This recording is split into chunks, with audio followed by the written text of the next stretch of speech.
came tonight so that none of you would be able to leave this auditorium and ever again be able to say to a physician, to a counselor, to your future husband or wife, nobody told me. I didn't know. If you have sex outside of a permanent marriage relationship, you will pay. There's a cost. No one has ever had sex outside of that context and not paid, and the question we gotta ask tonight is this: what is the cost, and is it worth it?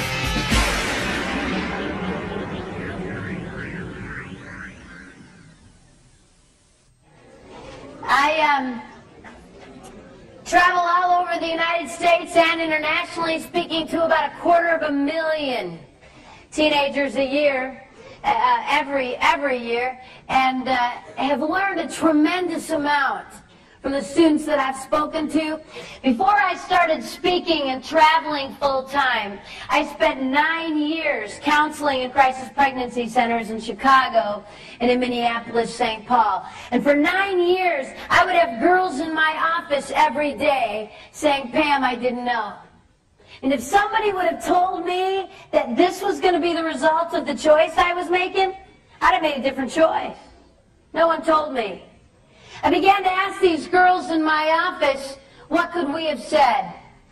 What could someone have said to you before you made your choice that might have helped you to have made a better choice? And after 9 years, I realized that there were a lot of students out there making decisions about sex, having absolutely no idea what the consequence of that choice would be. It's what we're going to talk about today.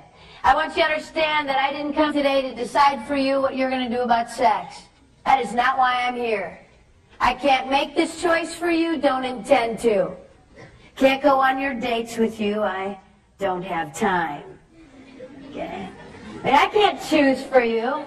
No matter how much we would wish that we could put you in a box, lock it, feed you through a window till you're 24, we can't. All we can do is love you, tell you the truth, hope you make good choices. My goal today isn't to decide for you what you're going to do. You can do whatever you want. My goal is that none of you would be able to leave here and ever again have to say to a physician, to a counselor, to your future husband or wife, nobody told me. I didn't know. Today you're going to be told. What you choose to do when you walk out of here is up to you. I get to start today the way I can't typically start in public school settings, and that's why it's so wonderful to be in parochial schools and be able to start this way. Students, God created sex. It's awesome. It's not a terrible thing we can't talk about at Catholic school. God created sex. That's right. Now listen. Listen up. God wants you to have great sex. He does. This is not about wrecking your fun. Now listen, you guys laugh at that, and I am going to prove it to you by the end of this hour, so you have to pay very close attention, because I'm going to have to talk to you about this again. God created sex. It was His idea, not yours. But God created sex with boundaries. And when sex happens within boundaries, it's awesome. When it happens outside of boundaries, it's horribly, horribly destructive. Help me out. What is the boundary or the context for which God created sex? There's the right answer. Most of you don't believe that. How many church kids I've had in my office for years look at me and say, but we loved each other. So, God did not create sex for love. That is not the boundary. God created sex for one context and one only, and it's permanent, lifetime commitment, marriage, not love. Students, I'm going to say out loud something that if someone would have come to my parochial school when I was in high school and said out loud to me, I would have thought one of two things about that person. Either they're crazy or they're old. I am both. Here comes the words. I'm going to say out loud what David says in the Psalms, and I believe this with all of my heart. I love law of God. I delight in the law of God. The law of God is like honey on my lips. I love God's law. I'll tell you why I love God's law. 2 reasons. Number 1 is it protects. No one gets hurt. There is no disease. There is no pain. If everyone abided by the law of God, we wouldn't have trouble. Think with me about a world where I could be in a relationship with you and trust everything that came out of your mouth because no one ever lied. Think with me about a world where women weren't raped, children weren't sexually abused, couples didn't split up because they didn't love each other anymore and leave children abandoned. Think with me about a world where teenagers didn't bring guns onto their high school campuses and shoot their fellow students. We say, Pam, that world doesn't exist. That's not the real world. Yeah, that world does exist. It's called the kingdom of God. It's called heaven, where one day we will all abide by the law of God and there will be no pain. Second reason I love, first reason is it protects. Second reason I love the law of God is this. It's simple. It's not complicated. Even the stupidest of you in here can get this. You might be able to try to say a lot of things to God someday, but you will never be able to say, well, God, it was so hard I didn't understand if you would have been a little clearer. Especially when it comes to sex. This is not hard. Either you're married or you're not. Okay? This isn't too hard. Are you married? Did you have to think about that for more than a few seconds? Easiest question you've been asked all day, right? Are you married? No? Anybody planning to get married Saturday, November the 6th? We always have a few freshman boys in the back that have to go. That's me. I'm getting married. All right, pretend with me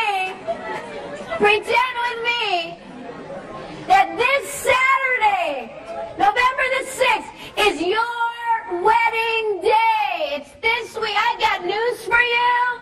Today, Thursday, the 4th of November, listen, you are not married.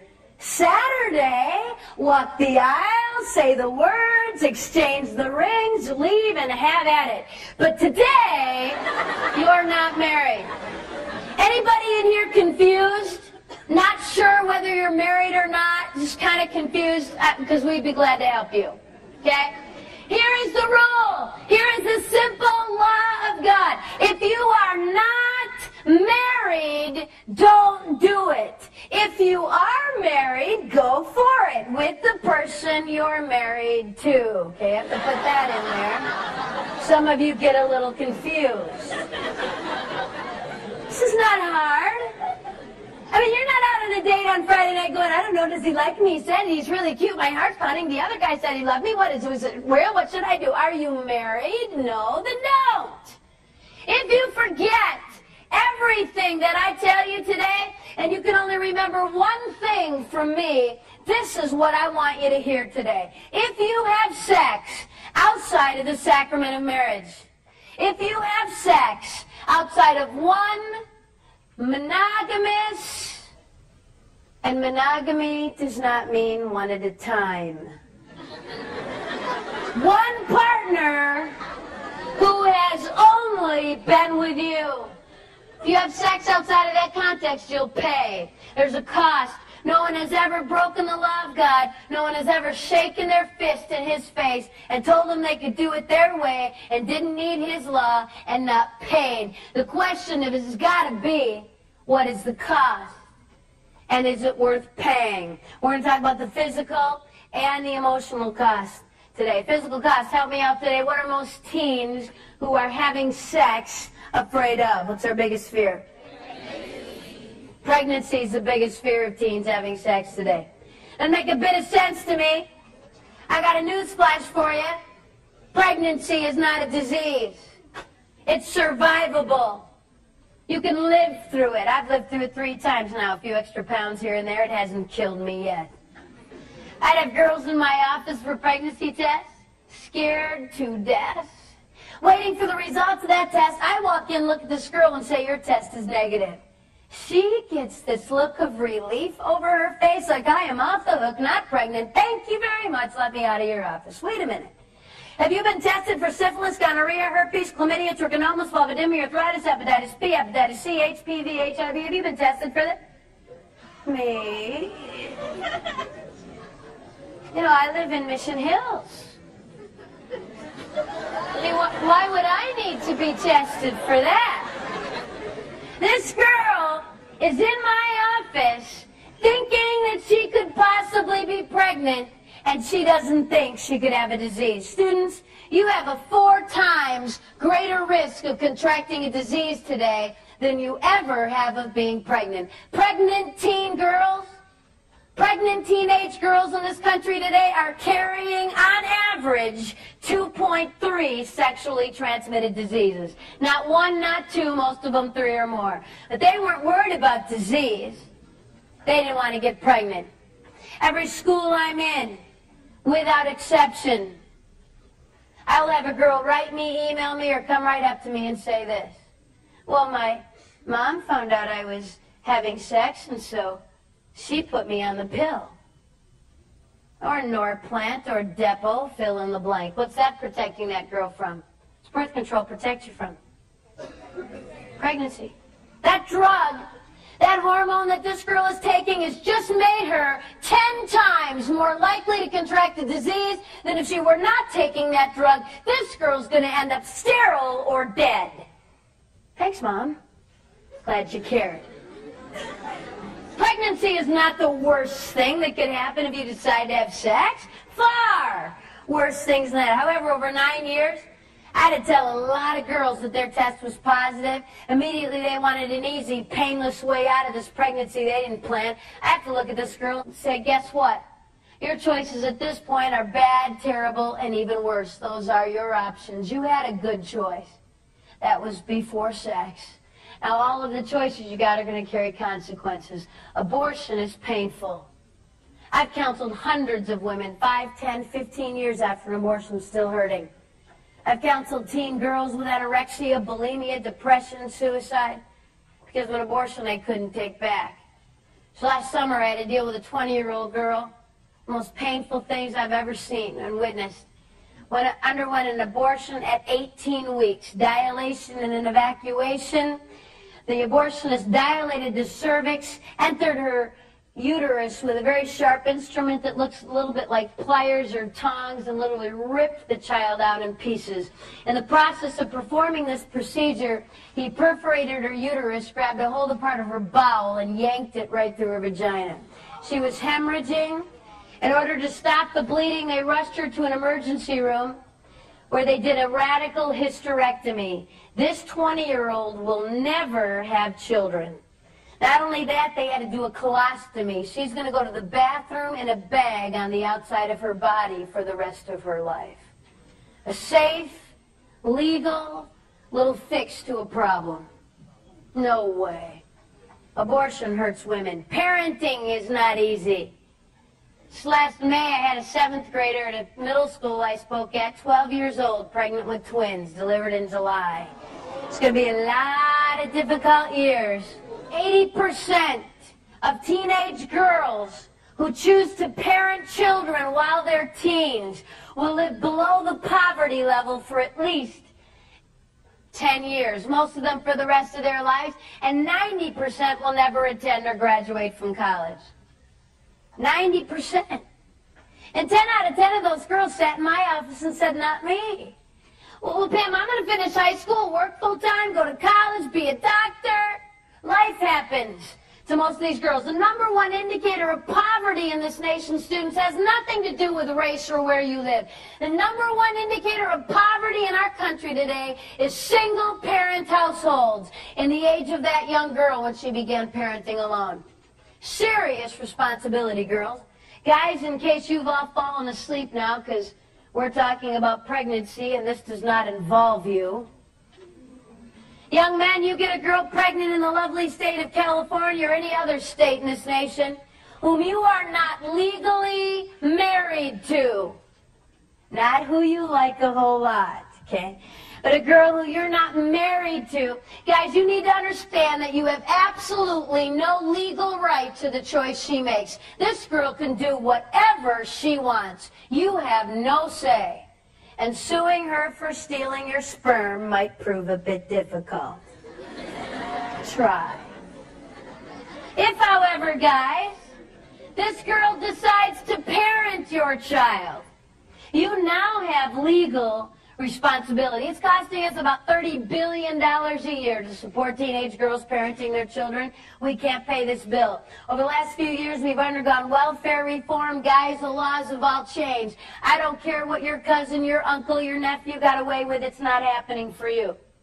We are now requiring in all 50 states the Social Security numbers of both parents on every birth certificate of every child born in this country.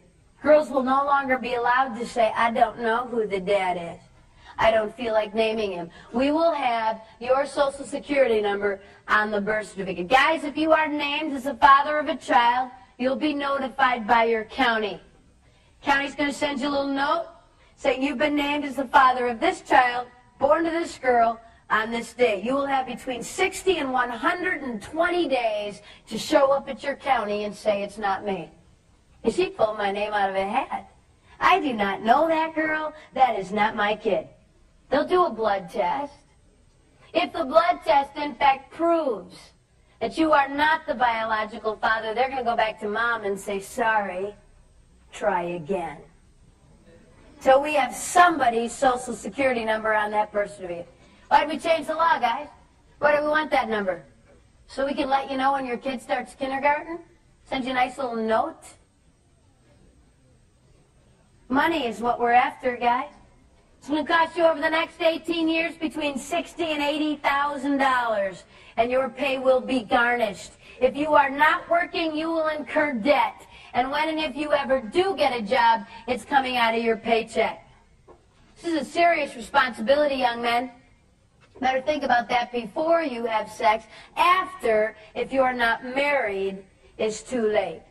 Key word there is marriage. If you're married, you've got all the choices in the world. If you're not, you don't. Third option a young girl has if she finds herself pregnant, which I happen to think is one of the more positive options available to girls today, but not without pain. It's going to carry consequences. It's adoption. The ability of a young girl to take the child she's carried with her for 9 months and loves with everything she is, to say, I want what's best for my child, and I'm not it. And I am willing to go through this pain to give my child a family. It takes a lot of courage, a lot of maturity, and a lot of love. 2 million requests for adoption will go unanswered every year in this nation. Girls, please hear this. This is primarily going to affect you. Infertility, the inability to have children of your own biologically, has risen over 500% in the last 8 years, in the 90s alone. In fact, we are now spending $4 billion a year on fertility treatment, and we have had more multiple births in the 90s because of fertility drugs than in the entire history of our nation up to this day. We've got so many more couples who can't have children and no infants available. Average adoption now takes between 8 and 10 years and costs between $10,000 and $20,000. Takes a lot of love for a girl to give her child a family and to give that couple the privilege of being parents. 34 years ago in Michigan, a young 15-year-old became pregnant. She had a lot of difficult choices to make, maybe more so than some young girls. She was raped. Abortion was legal in the 60s for rape. But this young girl chose to give her child life and then to place that child with an adoptive family. And that child was me. My biological father is a rapist. I don't even know my nationality. But I am still a human being. And I still have value.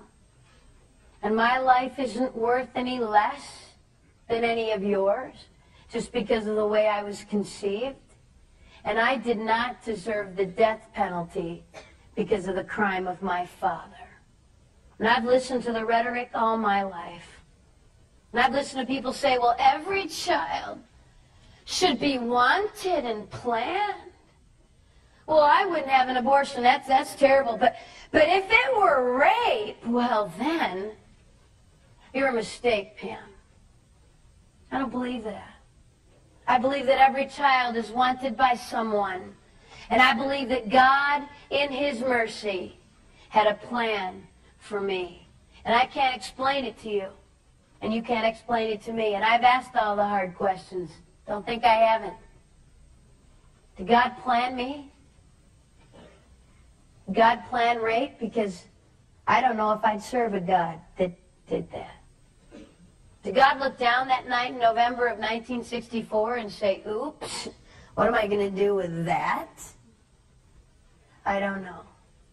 But let me tell you something I do know, students.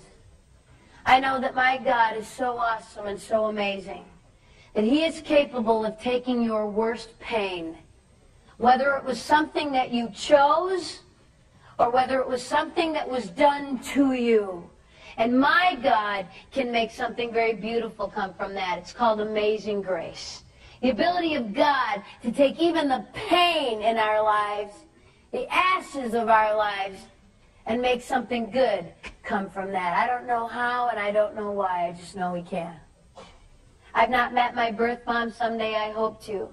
If I don't meet her here on earth, I'm going to meet her in heaven. I've been praying for her since I was 4 years old. And when we meet, I'm going to wrap my arms around her and I'm going to tell her I love her. Because she loved me. Loved me enough to give me my life. And then loved me enough to give me the next most special gift I was ever given. And that's my family. Since I wouldn't want any of you sitting in this room to ever have to make a choice like this.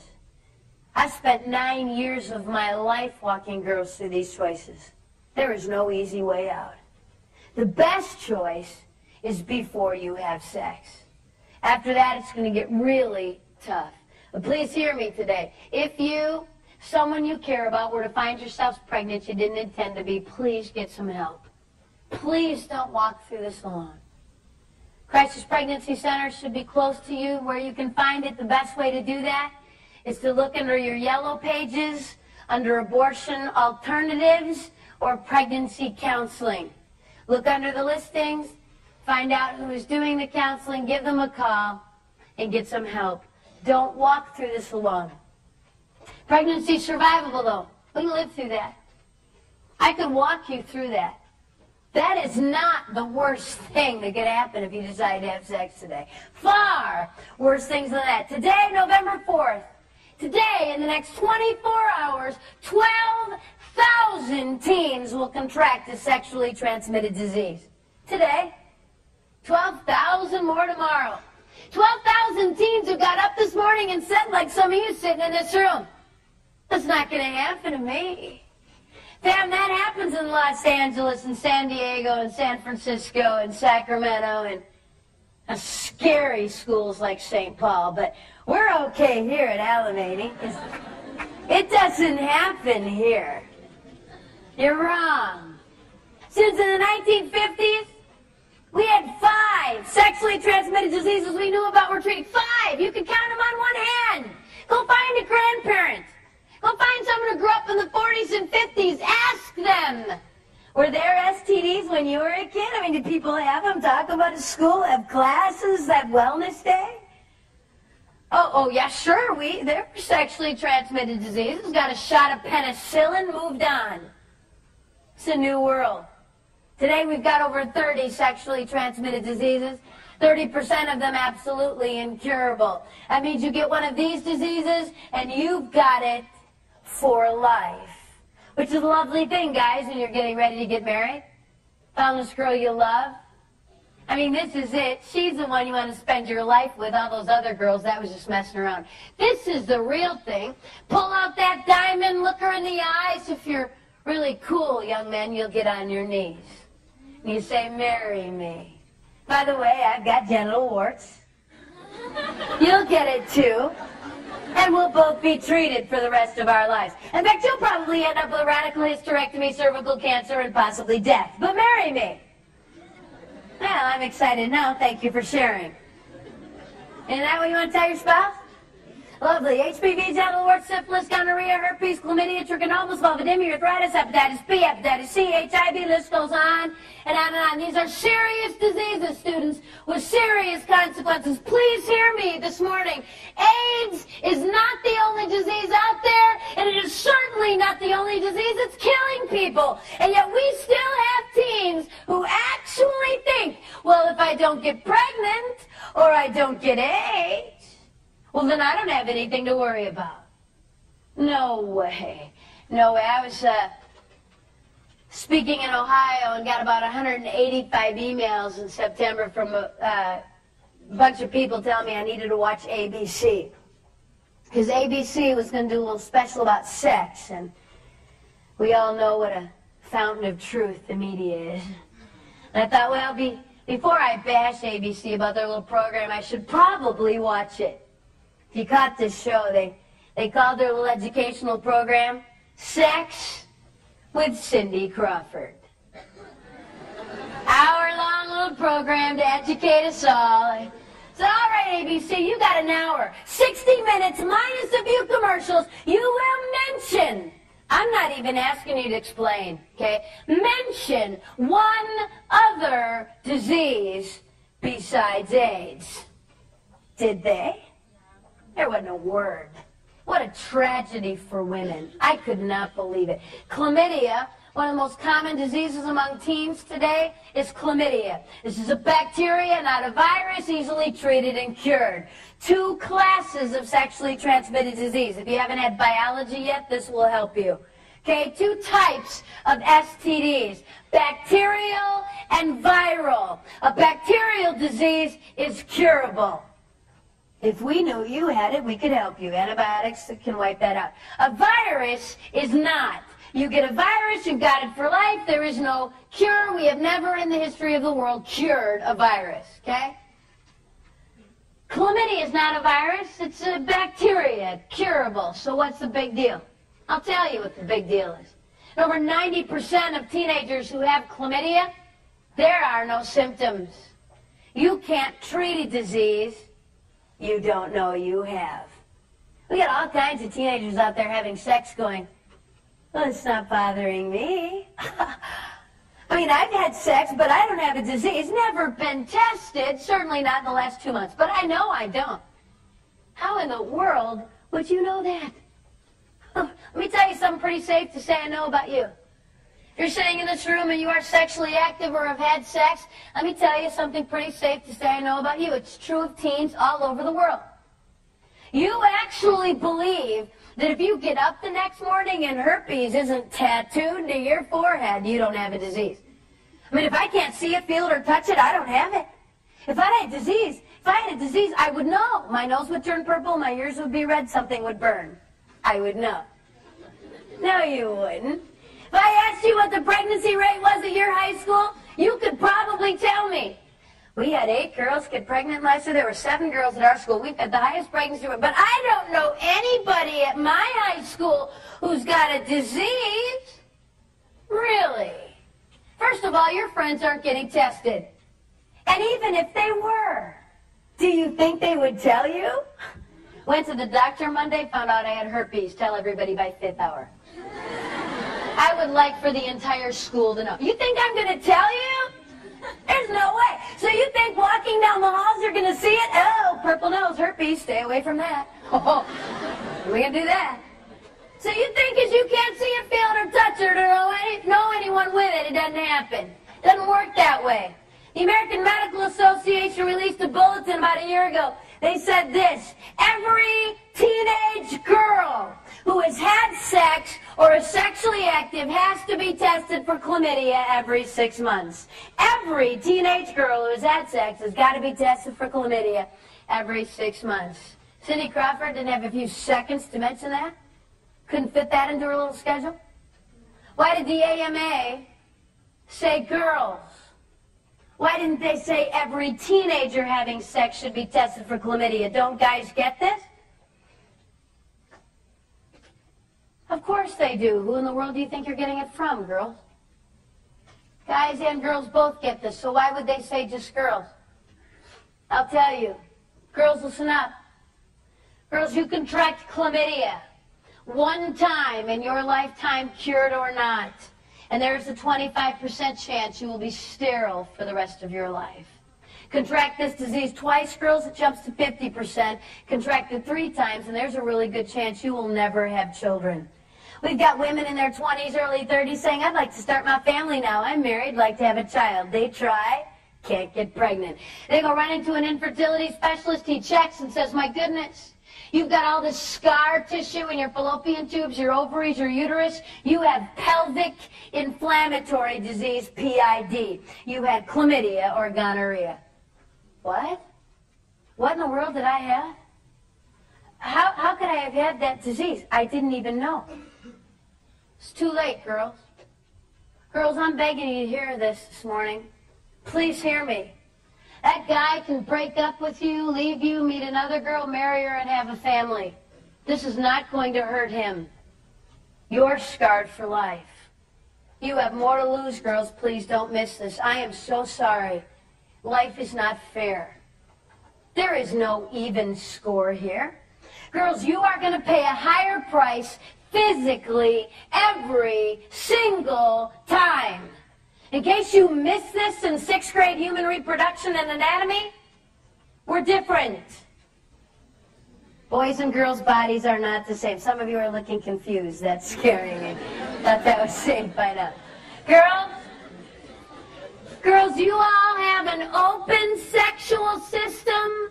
The guys sitting in this room all have closed sexual systems. Girls, you are easier to infect and easier to damage on a permanent basis. It's the way you're made. Girls, you have to release an egg from an ovary. It has to make its way through a fallopian tube that cannot be scarred in any way. If that takes place and conception takes place, this conceived egg now has to attach itself to your uterine wall. There can be no infection or scarring of your uterus. It's able to receive the nutrients it needs. Baby grows for 9 months. You deliver. He produces sperm. Big deal. Not that hard. Girls, your system is just a little more complicated. It's the way you're made. Now the guys are ticked. I can see you. Well, that's tough. Well, if you think that's so easy, you just try that then. See, they let a woman speaker come in and talk about sex, and she's just dissing men. What's wrong with you? Some kind of feminazi or something? Don't you like men? I like men. I married one. I have 2 boys. And I'm going to say something really nice about a lot of the young men sitting in this room, so I don't want any guys with selective hearing. Okay, you got to pay attention to the whole thing, not just a little part. Girls, I've traveled this country. I've been in towns, cities, and schools all over this nation and around the world. And girls, in every school I've been in, and Alamania is no different, sitting in this room are young men of integrity, guys with character, girls, guys who do care about you. Girls, the kind of guy, if you were to date him, would look at you and say, I do love you, and you matter. And you know what? I might be able to walk away from sex with you without permanent damage. But you might not. And I love you so much. You matter so much that I would never ask you to put your life on the line to meet my momentary need. I would never pressure, demand sex, dump you if you wouldn't sleep with me. I care too much for you for that. There are guys with that kind of integrity, girls. I married one. Unfortunately, as a small word of warning, there are some guys who don't care. As long as they don't get hurt in the long run, they're going to say all the words. I love you. Well, everybody else is good. I can't live with it. If you won't, she will. I'll die. You're not going to die. Nothing will fall off. You will live. Real love respects. Love doesn't pressure, damage, hurt, take, and want. It's not love. It's selfishness. Kids ask me everywhere I go, well, Pam, how do I know if it's love? How do I know if this person loves me? They said, and my heart's pounding, they really got me. How would I know if it's really love? There's only one way you will ever know if it's love. Put a boundary down. Say this far and no further, and watch for respect. Don't give love without respect. Not possible. Problem is, where do y'all get your idea about what love is? From television, movies, 90210, Dawson's Creek, Felicity, the Titanic. My daughter begged me to take her to that flick. I made the mistake and did. Had to debrief her for 2 hours. One of the most abusive relationships I've seen on a screen. A young girl about ready to jump off the back of a boat. Now, I'm not the best psychologist ever walked the face of the earth, but my guess is she was a little vulnerable. You think? Hurting a little, self-esteem probably not where it needed to be. Very nice-looking young man, very cute. Walked into her life, said all the right words. Within 48 hours was sleeping with her, and we called it love. All I can say is it's a good thing that boy died. Because if he hadn't, we would have found out what that was all about when we hit shore. Thank you. It was fun. See ya. Students, hear what God says love is. Love is patient. It's kind. It's not rude. It's not selfish. It would never damage someone and hurt them. It's not love, it's selfishness. I was speaking for the Diocese of Covington, Kentucky. We had about 4 Catholic high schools bust into an auditorium, everybody at once. I was in the back of this auditorium in Covington, and about 8 girls from one of the schools got around me. Girls do things in packs.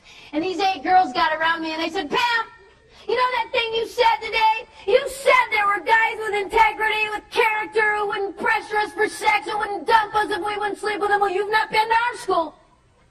There's not a guy in our school like that. All they want is sex, and if you won't sleep with them, you'll be dateless. I said, girls, you're wrong. That is absolutely not true. There are guys at your school who, if you put a boundary down, would respect you. In unison. These girls looked at me and said this. Well, then why do we always date such losers? Try to speak the truth in love. I work hard at that. Girls, take a look in the mirror. What are you settling for, girls? Girls, you want respect? You have to demand it. You want to get used, walked all over, be the next notch on someone's belt? I got a little word of advice for you today. Start it here and get used to it. You're going to get used for the rest of your life. You want respect, you have to demand it. You demand respect, you get it. Girls, I'm saying this to you, please hear my heart today. Because if you do not, you will pay the higher price. The score is not even. Then there's herpes. I've spent a lot of time on herpes. Let me just say this. Herpes is a virus. One of the more common diseases among young people and adults in our country today. Herpes is a virus. What does that mean? You get it, you got it for life. You'll give it to your spouse someday. There is no cure, okay? It's forever. Basically, it's sores on your genital area that reoccur on occasion throughout your life. We used to think it was, you know, that was no big deal. Actually, it's so common now that we have to endure commercials. And I'm watching television with my children. It's very nice, beautiful girl. I think she's riding a bike, and all of a sudden, I have genital herpes. If you have genital herpes, you can take this medication. It may cause diarrhea, vomiting, and nausea. And I'm thinking, whatever that is, I want that. So nice, you know. Students, everybody, of all people over the age of 12 in this nation, 1 out of 5 of everyone over the age of 12 is infected with herpes today, a virus. You don't get to say, oops, wish I wouldn't have that. It is for life. That's not the #1 STD, though. The #1 sexually transmitted disease in this country and around the world is human papilloma virus, HPV. This is a virus. What does that mean? You get it, you got it for life. No cure. You will give it to everyone you have sex with after infection. This is not only the most common virus, this is the most contagious. Not transmitted the same way as HIV. We'll talk about that in a minute. Street name for HPV is genital warts. Basically, warts on your genital area that need to be burned off periodically, either through laser surgery or chemicals. We used to think that was the only big deal. It's kind of gross. Have to have some warts burned off now and then. Till we realized a few things about this. Number one is this. You can have this virus and you can be giving it to other people without ever having warts. In fact, the most cancerous strains of this virus don't produce warts at all. Girls, if you do get warts or lesions as a result of being infected with this virus, typically girls, they will be on your cervix. When was the last time you saw your cervix? I had an 8th grade boy in Detroit look up at me and go, I don't know. Said, you don't have one, honey, breathe. Girls, this is not a part of your body. You can see, okay? I know that when I say genital warts at a high school, I know I've got students sitting in this room who've had sex who in your mind are going to do this. Well, she said that wart thing, and I have never seen a wart down there. I don't have that. If you have not been specifically tested by a physician for the virus, and hear me very carefully, to be tested for the virus is a very expensive blood test that is almost never done. Certainly never done at free clinics. And so we got all kinds of kids going, well, I got tested. I went down to the free clinic, paid $5, and I don't have anything. Absolutely not. We can't afford to test you for the virus. What we do is require all women who've had sex to undergo a pap smear yearly at least, if not every 6 months, to in fact make sure that you don't get the eventual result of the virus, the possible result of the virus, which is cervical cancer. Guys, this is HPV is kind of annoying, and having warts burned off your genital area on occasion is painful. I'm guessing, I don't know, but I think it probably would be. And I would hate to have to be there when you had to tell the girl you loved and want to marry that you were going to give this to her. That won't be any fun. But you're going to live. Girls, this is a big deal for you. HPV is the #1 causal agent of cervical cancer in women. We've got young girls as young as 18, 19, and 20 undergoing radical hysterectomies because of cervical cancer. Dealt with a senior last year. Came up to me, was being real tough. Oh yeah, I have HPV. I have cervical cancer. I've had numerous cryosurgeries on my cervix. It's been frozen numerous times, and the cancer now spread to the uterus, and I'm getting a hysterectomy in 3 weeks, just before she graduated from high school. She said, Pam, it doesn't matter. Kids are noisy, smelly, and they cost a lot of money, and I don't want any. Then she got a little teary. She said, I'm just trying to deal with the fact that I'm going to have to tell the man that I love and want to marry that if he marries me, neither will he. It's worth it, girls? Girls, do you realize that more women died in this country in 1997 of cancer-related illness due to this disease than died of AIDS? This STD is killing more women currently than is HIV. Second leading cause of cancer death in women, and we're not talking about this? Not telling our daughters this? I had a 10th grader stop me after an assembly in tears. She said, Pam, 3 months ago, went to a party, got drunk. Girls, can I love you just a minute? You can have all the right answers today. No, I want respect. I don't want scarred tubes. I don't want cancer. I don't want all that. I'm going to wait. And then one night you get drunk and have no concept what it is you're doing. Please don't drink. Please don't use any kind of drug that would alter your ability to choose. This girl had been drunk. She had sex with this guy. Now she's scared. What do? I said, you need to get tested. Do it today. Please go to your family physician, use your insurance, and ask to be tested for everything. Please do that. She called my hotel that night in tears. She said, Pam, I have HPV, visible warts on the cervix. They didn't even need to wait for a blood test. For life. She's going to give this virus to everyone she has sex with from this point on. Who knows what it'll mean for her ability to have children, cancer, we don't know. And in tears she said this, well, why didn't you come to my school 3 months ago? Nobody told me this. Didn't know. Hung up the phone, sat alone that night and thought, would she have heard me? Hey, she would have listened. Or would she have sat like hundreds of teens and still found a way to say, It's not going to happen to me. Students, you're not playing the same game I was playing. You're not playing the same game your parents were playing. Good morning, it's not 1974. If you'd have graduated from high school in 1967, maybe we have some staff here who can remember that year.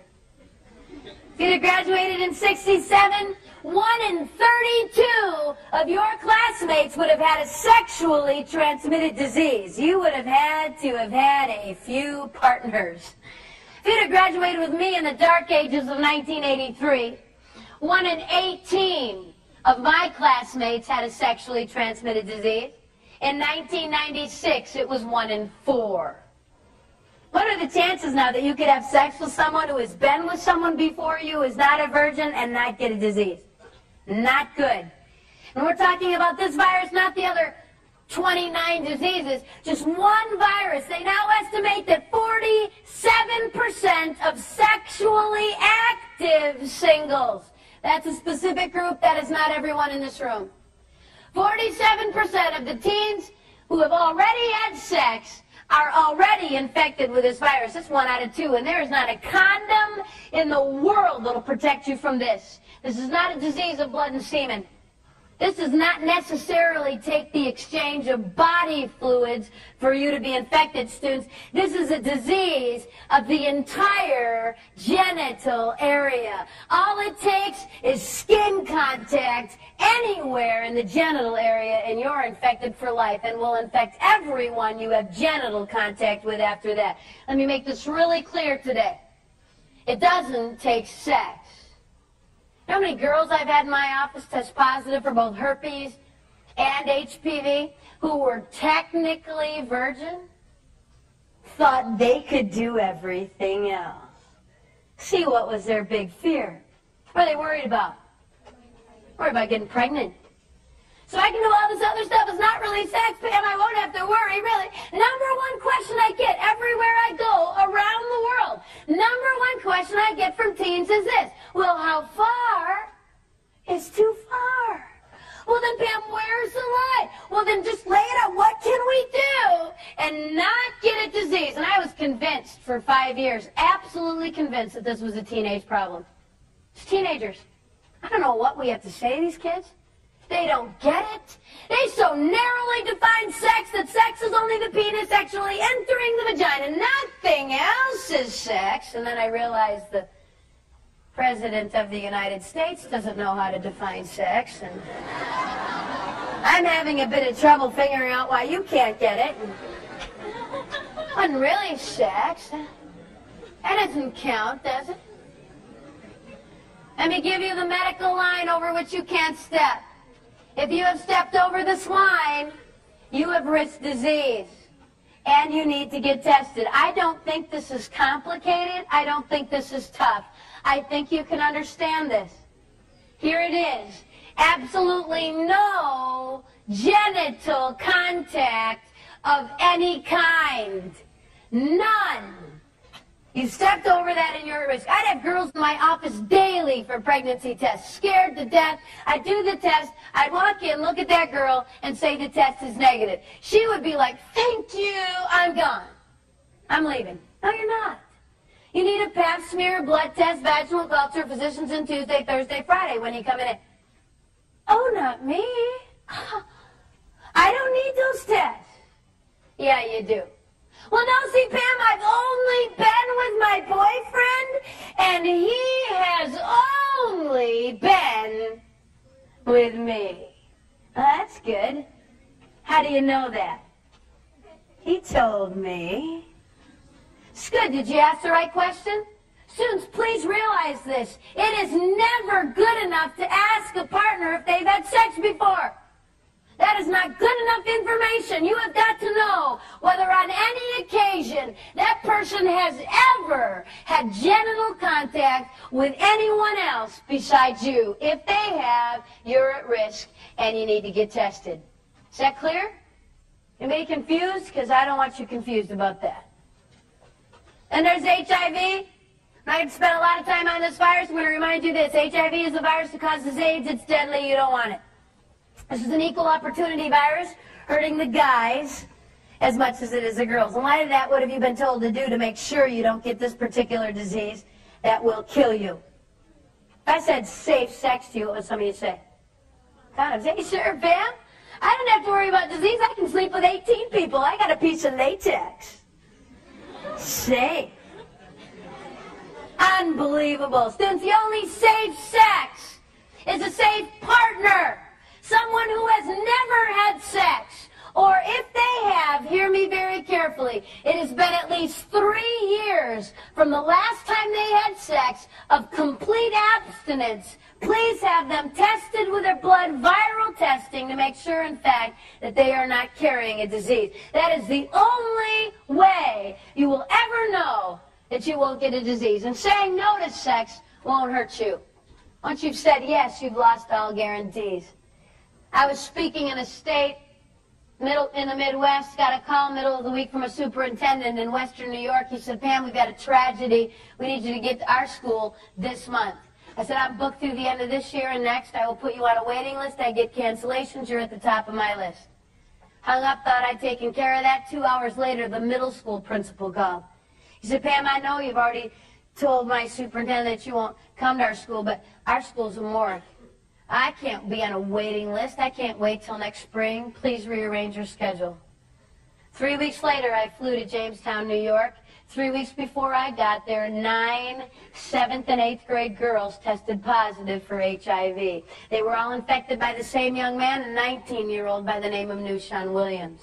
When they found out 9 of their 7th and 8th graders were positive, they tested 70 students in that district who had either had sex with that guy or with one of those 9 girls. By the time I got there, they tested 500 teens in the county. It will be years before we know who's dying and who's not. I got done speaking at the middle school, and all the other 7th and 8th graders went back to class, and one little 8th grade girl, blonde, blue-eyed little girl, I will never forget her, waited till everybody else had left so she could talk to me alone. Just turning 14, just found out she was HIV positive. This 8th grader looked at me that morning and she said, Pam, how could he do that to me? He loved me. He loved her, you think? That's love now? Sex is love and love is sex. If you love me, you will prove it. That's love now? Please tell me we haven't fallen that far. Sex isn't love and love isn't sex. Let me tell you something about this little 8th grader, though, because she's not that different from some of you. She so desperately wanted somebody to love her. Anybody. Someone to say, you're pretty, you matter, I like you. She was willing to put her life on the line to get love. And she actually believed that if she gave sex to this guy, she'd get loved. What she got was used. It's not the same thing. What if we didn't have AIDS? What if we didn't have genital warts and herpes and chlamydia and syphilis and gonorrhea? What if I could give you a super condom? I mean, I can't. But what if we could? Use it, sleep with 20 people, it won't matter. Are there other reasons besides disease that we might want to wait? I think so. See, I'm stupid enough to think that sex is more than a biological act to meet a biological need. More than a hormone you can't control, an itch you've got to scratch. It involves more than just your physical body. It involves everything you are. God called it a one-flesh experience, the taking of 2 unique individuals and bonding them for life. 1 Corinthians 6:18, these are God's words and not mine. Please hear them. Flee sexual immorality. Run in the other direction. All other sins you could commit. That is astounding, students. Murder, lying, cheating, stealing, any other sin you could commit is outside your body, but he or she who sins sexually sins against your own body, basically damages everything you are. That's why this is so devastating. I was on a plane heading to Cincinnati. This is typical airplane conversation. This nicely dressed businessman looks over at me, sits down, and goes, oh, going to Cincinnati, what do you do? A speaker. Cool, who do you speak to? Junior high, high school, college kids? Oh, cool, what do you speak about? Sex. He'll either go back to his reading material real fast or decide to talk to you. This guy thought that was interesting, so he said, what do you tell teens about sex today? So you tell them to wait. not have sex until they're married. One partner for life. By now, the entire plane is listening, and this guy looks over and he goes, "What? Are you crazy? They're all doing it. They're out of control. They're animals." I mean, what is the success rate of telling teens not to have sex? Before I tell you what I said to this lovely gentleman on an airplane, can I apologize to you? Please allow me to sincerely apologize to you for any adult who would walk into your life and tell you you can't control this. That it's hormones. That you're no better than the family pet. That you're going to turn 14 or 15 and the hormones are going to kick in and you're going to be walking school halls going, it's not going to matter. It's hormones. They can't possibly control it. You're better than that. You can say yes. And you can say no. It's a choice. You choose. This astounds me. Girls especially are bad at this. They'll come up to me and they'll go, "Well, Pam, I was going to wait and I really didn't mean to have sex with those 8 guys, but it just happened." My favorite one is this one. "It was an accident." What, were you walking to get your mail naked and some guy was jogging by and he was naked? That would be an accident. This is not an accident. This did not just happen. You chose. You can say yes and you can say no, okay? First thing I said to this guy back to the plane, first thing I said to this guy was this: "Buddy, everybody's not doing it." That's a lie. Thousands of students all over the nation are choosing to say no to sex until marriage. I stood in the Dome in Atlanta with 40,000 students and over 1 million commitment cards signed by teens across this nation saying, "Believing that true love waits, I make a commitment to God, myself, my family, those I date, my future spouse, and my future children, to remain sexually pure from this day on until I enter a sacramental marriage relationship." We stacked those cards from the floor of the Dome through the roof twice. There are thousands of teens who aren't having sex. How unfair that we would say everybody's doing it. Not true. Second thing I said to this businessman on the plane was this: "Buddy, I don't care how old you are or how old I am. Your yes to sex and mine doesn't mean a darn thing if we don't know how to say no." Anybody can say yes. It takes no talent or ability. It takes character, integrity, and self-respect to say no. Students, I sat where you're sitting. I went to parochial school.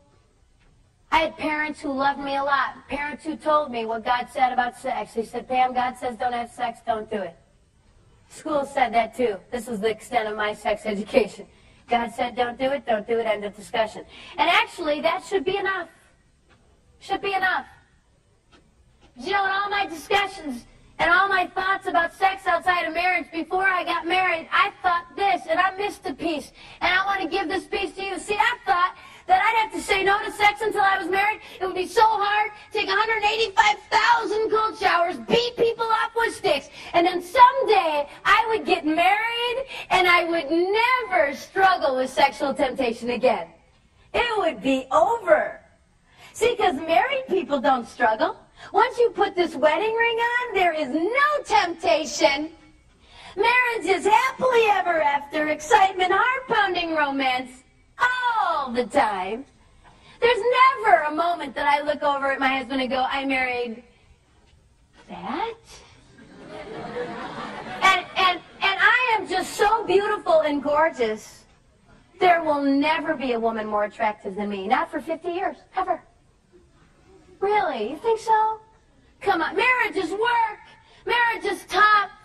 Marriage requires sacrifice and it requires integrity. What in the world, adults? What in the world made us think in the 70s and 80s that we could sleep with whoever we wanted? No big deal. Sex was free. Sleep around. And then someday we'd put a white dress on, a white tux on, and the magic discipline fairy would sprinkle dust at us. And now we would be able to control what we never controlled back there. Did it work? No.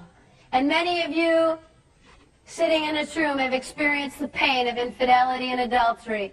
You've watched families be ripped apart because someone didn't have control. I was speaking at a parochial school, and a senior waited till no one saw him speaking to the sex speaker after school when he was pretty sure it was safe. He said, Pam, I want to talk to you. You scared me to death today. So what's the deal? He said, first of all, I want you to know I'm a senior. I've been dating this girl for 2 years. I love her. She's awesome, perfect, beautiful. I'm going to marry her. She's everything I ever wanted. One of the reasons he told me he was going to marry her is she wouldn't sleep with him. She had integrity. That was important to him and the girl he married. I said, you said I scared you, buddy. What's the deal? He said, well, just before school started this fall, my buddy and I were over on this college campus. We were there for college days. We were hanging out in the dorms that weekend, and this college freshman, she threw herself at me. What was I supposed to do? I regretted it. I wish I hadn't done it, swept her under the carpet until you came to my school. He said, Pam, I'm going to get tested. I'll do it this week, I promise. But I'm afraid you're going to tell me something else. I'm afraid you're going to tell me I need to tell my girlfriend what I did. Oh, yeah, you will. Yeah, but she threw herself at me. I have moms tell me, moms are good at this, you were really hard on the boys. You were just so hard on those boys, Pam. I mean, have you seen girls lately? Have you been on a high school campus lately? Yeah. Have you seen the way these girls dress? Just take me now. What is my little boy supposed to do? Fleeing might be an option. I don't know. Running in the other direction, I'm thinking. It's tough. I don't know what you should do. I looked at this guy, the senior in high school, and I said, buddy, you want to go 7 years down the road with me? Let's go 7 years down the road. You married this awesome, beautiful little girl. You got 2 beautiful kids. Your job takes you on the road. I know what that's like. I'm in hotels 14 nights a month. You're tired, exhausted. You've had a long day. You just want something to eat. You go down to that restaurant bar thing, you bring a book. You're minding your own business, and some woman walks up and throws herself at you. You gonna call your wife later and say, sorry, honey, but she started it. It was not me. Is that gonna fly in your house? That doesn't fly in mine. Young man, the integrity you show yourself, the discipline and control you show yourself and every girl you date is very indicative of what we can expect from you long term. What do you think, some magic was going to happen with a ceremony? Girls, the respect and integrity you show yourself and every guy you date is pretty indicative of what we can expect from you long term. It starts right here. A lot of you haven't heard your worth waiting for. Hear it from me. The person you're going to spend your life with is worth your very best. Some of you sitting in here and thinking, well, this talk was not for me. You're just too late. Well, I wish I would have heard this 3 years ago, 4 years ago. I wish I would have heard this 6 months ago. If you're sitting in this room and you've had sex and you've been tempted to tune me out, I need you to tune me back in. You've got the same choice to make today as everyone else in this room. I'm not really as concerned with what you chose to do before you walked in here. I am really concerned with what you choose to do when you walk out. And the first thing I want to say to you is that there is a God who loves you, who wants the best for you, who has given us rules and standards in order to give us that best because he didn't want the pain. Let me tell you something else about this God. He knows that there will always be people who will do it their way. And that's why he provided his son as a sacrifice for us when we blow it. But you know what? You've got a choice to make. You can either come to God today and say, God, I'm sorry. I did it my way. I didn't understand. I want you to forgive me, and I want to start over. See, repentance, my friend, is not, the sacrament of reconciliation is not, I'm sorry I got caught. It is not, I feel bad because I hurt someone or I hurt myself. The sacrament of reconciliation is calling sin, sin. Saying, God, I agree with you about my behavior. And then turning 180 degrees and going in the other direction. Not, I'm sorry today, and I'm going to do it again on Monday. But I'm sorry, I am deeply hurt by what I've chosen to do. And God, I make you a promise that I'm going to turn 180 degrees. Well, how do you do that, Pam? How can you do that? It's so hard. It's such a struggle. How do you say no? The only way that I know that you can withstand this temptation. And Paul the Apostle in the Corinthians said this, there is no temptation taking you, but such as is common to man. We all struggle. We all struggle daily to do what's right. The only way that I know to turn 180 degrees and to begin to honor God with your choices is to be connected with the life of Christ. Is to be connected, consistently, always connecting, abiding in the life of Christ. That is what sacraments are for, to continually abide in the life of Christ, to gather from that the strength we need to live righteously. One of the options is you ask for forgiveness, you walk out of here and you start over. The other option is you harden your fists in the face of God and tell him one more time you don't need his rules and you can do it your way. And you walk out of here the same as you were when you walked in. And let me give you a little promise. I know what is at the end of that road. It's death. Death is at the end of that road. The Bible says the wages of sin is death. But the gift of God is eternal life. The choice is to walk in the life of Christ or to choose death.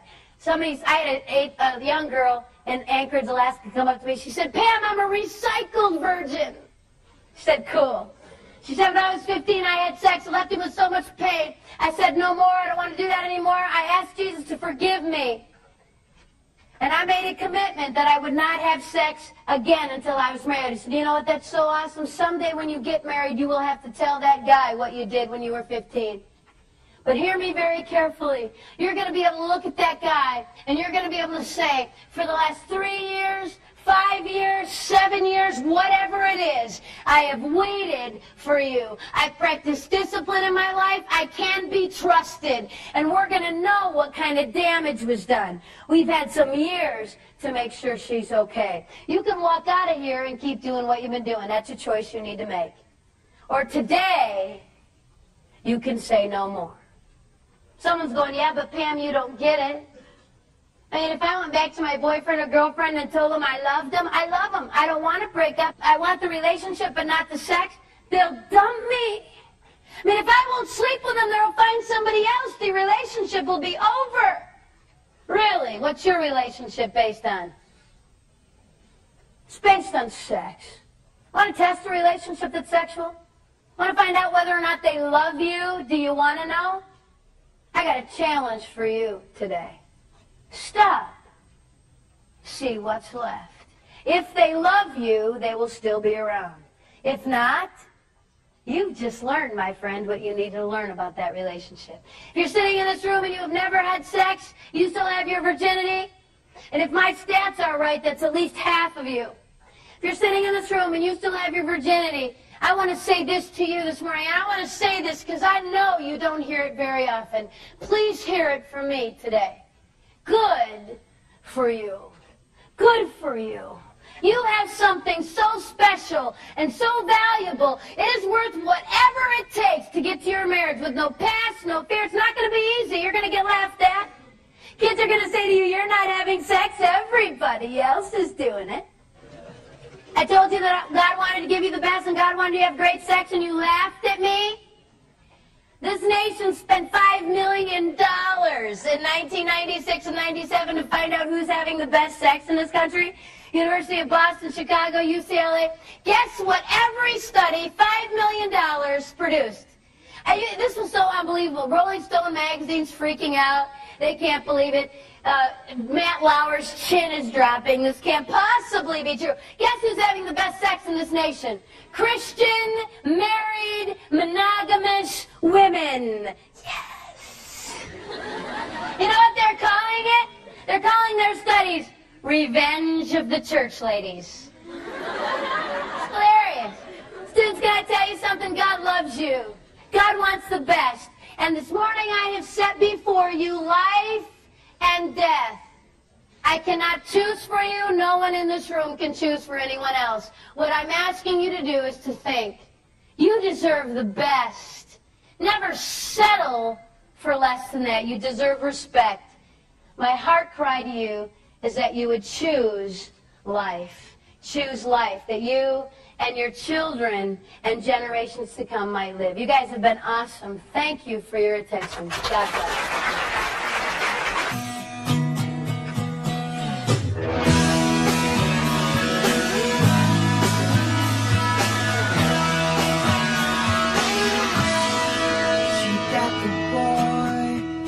Got the girl, she was on cloud nine, he was up on top of the world, but below they would lasso the moon together.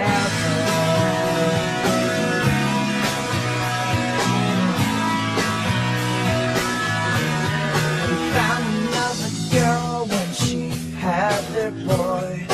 Anything in love, he said she was the only one. Nothing old and nothing new, but she's all alone with baby blue. Now listen what she had to say, not what I thought it would be. It's not supposed to happen to me, and I wish I could go back in time. I'm just 16 and I thought it would be. Here I'm down now.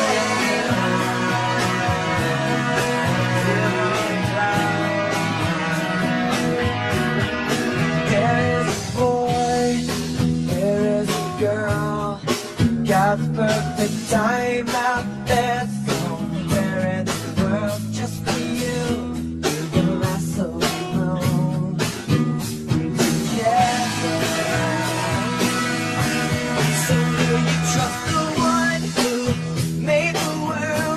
He invented love and made the one you're dreaming of. But for now and until then, trust and love. You gotta wait on him and listen what they have to say, not what I thought it would be. It's not supposed to happen to me. I could go back in time.